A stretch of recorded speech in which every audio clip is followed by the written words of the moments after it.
Welcome back, everyone. I'm so excited that you're with us today because I'm here with Scott Belsky, Adobe's Vice President of Products and Community, the head of Behance, the publisher of 99U, and an active investor. It's a little bit of a mouthful, Scott. Thank you for being with me today.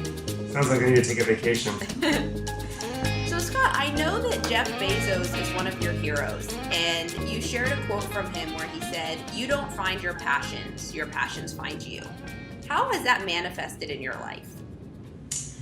Let's see. I mean, he's certainly someone, I don't know about hero. I don't know him well enough to say that, but he's certainly someone that I've looked up to over the course of my career. And I think that when I think of that quote, I think that it means that your success comes out of the overlap of really three things. You know, your genuine interests, the things that you want to hold your eyes open at night to keep reading about and staying awake thinking about, the skills you either have or could easily possess, and then the opportunities that present themselves to you through circumstance, through people you know, through how old you are, where you live, whatever the case may be. And when you're working in the overlap of those three things, your genuine interests, your skills, and the opportunities around you, that's the sweet zone, sweet spot of optimal impact. And if you're working in two of the three things, like say you love music and you live in New Orleans, such an epicenter of music, but you can't carry a note for the life of you, you're not working in the overlap of those three things. And unless you're a business manager, in which case you can be in a band being the business manager in New Orleans and have a genuine interest in music. So it's really about finding that sweet spot at the overlap of those three things. And that is, really about tuning into what you're really interested in, really watching and engaging with your surroundings to capitalize on opportunity and learning based on your interests, which is the skills side of things. So I just think that we shouldn't wait for our passions to land on our lap, but we should make sure that we're incrementally getting closer to them. When it comes to finding that sweet spot, a lot of it, especially in the beginning, has to do with risk taking. A few months ago, you tweeted that ambiguity is fine so long as you capitalize on the moments of clarity. I feel like I'm kind of in that place right now in my career where things are ambiguous, so I'm kind of just seeing where it goes, and then I'll have an aha moment and say, I gotta go for it. What have been your aha moments? Well, I think my aha moments typically involve other people, my team, feeling like we just brought someone on board who's going to redefine our DNA and what we do and how we do it. The aha moments for me are when it just suddenly feels like it sinks, and there's a step function of improvement in terms of how we're thinking about a problem or the types of people we've gathered to tackle it. And so I think the ambiguity is part of the nature of making stuff and innovation and setting a course that is new. You have to be fine with it. You have to be able to constantly process uncertainty. That's a big part of entrepreneurship for me. However, when there's a moment of clarity, when something sinks and something is clear, you just have to really grasp to it because it's like your 1 mile marker along the way in this journey, and it's important to look for. You've discussed processing that uncertainty before and it being especially difficult for founders in the early days. Now that you've seen so much success in your career with Behance, what would you have wished you had known the early days at Behance about processing that uncertainty? Well, I think that one of my weaknesses is that I'm not very tolerant of process. I have an interesting amount of process intolerance, which is in some ways a strength because you just want to figure things out quickly, iterate, take and make progress, even if you don't really know which direction you're headed. But it also makes you very impatient, and it makes you sometimes circumvent process when you need it. And I think in the early days of Behance, I didn't have any degree of patience for process, and whereas now, sometimes I know that certain things resolve themselves over time. Sometimes a problem actually dissipates naturally in 48 hours, and I could spend 24 hours immediately trying to solve it, or I could just focus on something else and know it will go away on its own. So there's some sense of process tolerance you only get over time. And obviously, if I were to go back to square one or start something new, I'd have a better sense of that at the onset. How do you translate that mentality to your team? I think that you include them. You include your team in your process, in your learnings. I always try to be very transparent with the people I work with, debriefing after things go well or don't go well. So many teams, especially startup teams, just feel like they don't have the luxury or the desire to debrief something. But that's your learning. I mean, it sounds trite, but learning organizations are the ones that sustain and thrive over time. And if you're not taking the time and investing in your own team's learning, at least 20% of the time, you're not going to survive. You may create a great product, but you will not have an organization to support it. When it comes to working with your team and, everything you guys do, whether it's a new product feature, even how you word something on the site is a learning. You've called giving feedback like breaking the ice, and you think that leaders shouldn't aspire for everyone to sit and agree, but you should ask someone, hey, what do you think about this? What's your objection to X? What's the best response you've heard so far when you've said, hey, what do you think about this? How can we make it better?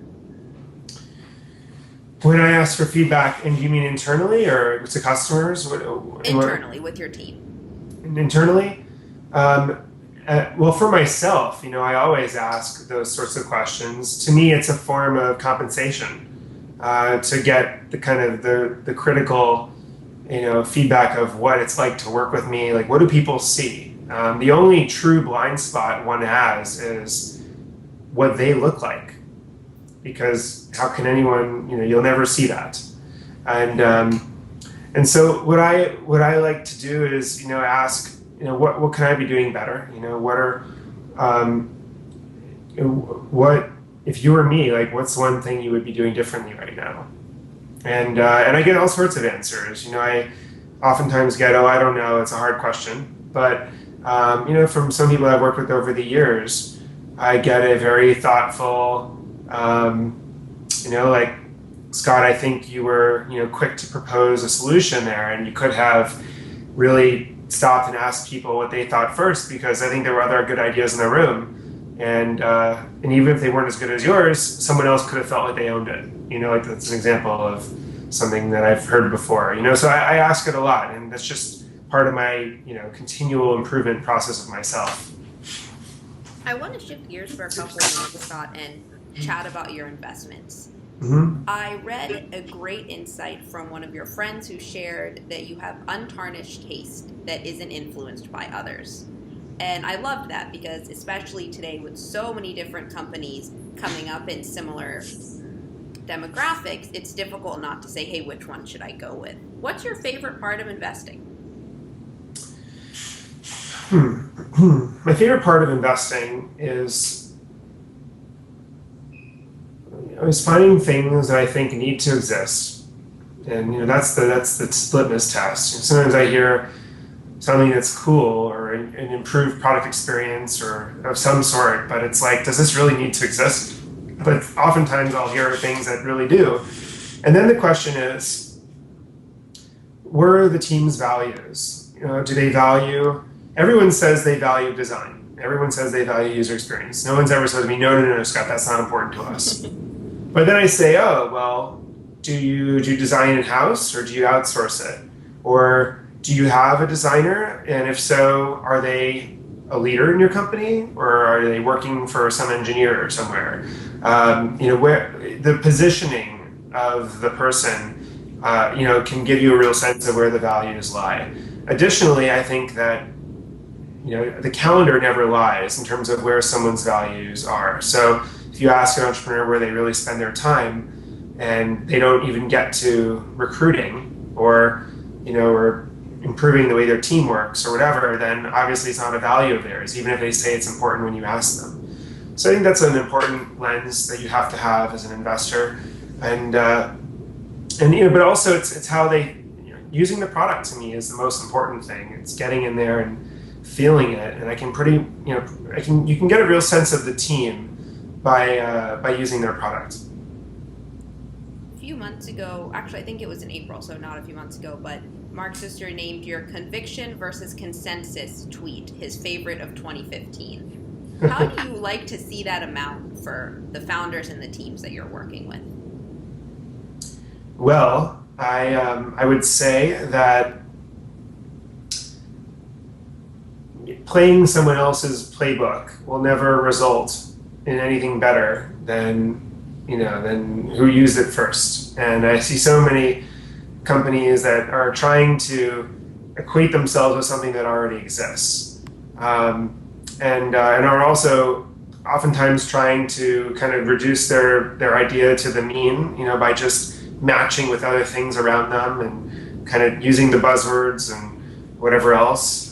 So as entrepreneurs, we oftentimes want consensus. We want everyone to understand and agree with our product and our business, and as a result, we strive to be familiar, and familiarity is the enemy of innovation, because we grasp at what's familiar, and as a result, avoid charting new territory. So I think there's something to be said about really recognizing your convictions, understanding that nothing extraordinary is ever achieved through ordinary means. And as an investor and as a leader of a team, conviction drives you somewhere amazing. Consensus typically just keeps you safe. So, and I don't think investors succeed by staying in playing it safe.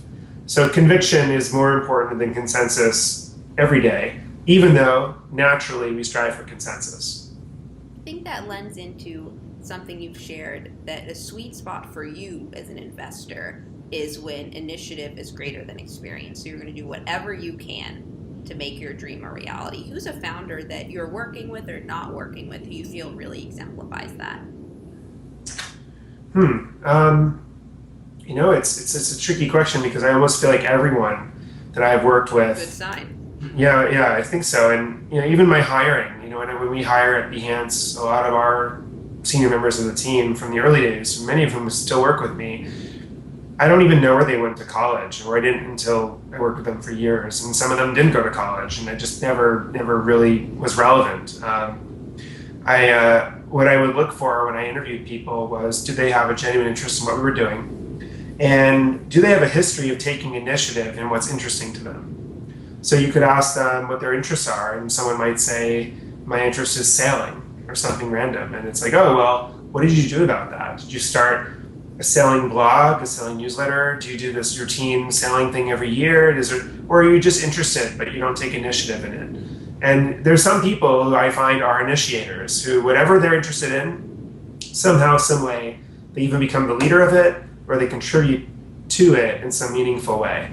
And those are people that have the history that will indicate their future likelihood of taking initiative and what's interesting to them. If you can get those people working for you, or you can invest in those people, and they're working on something worthwhile, they're going to be successful, and that should be our number one metric.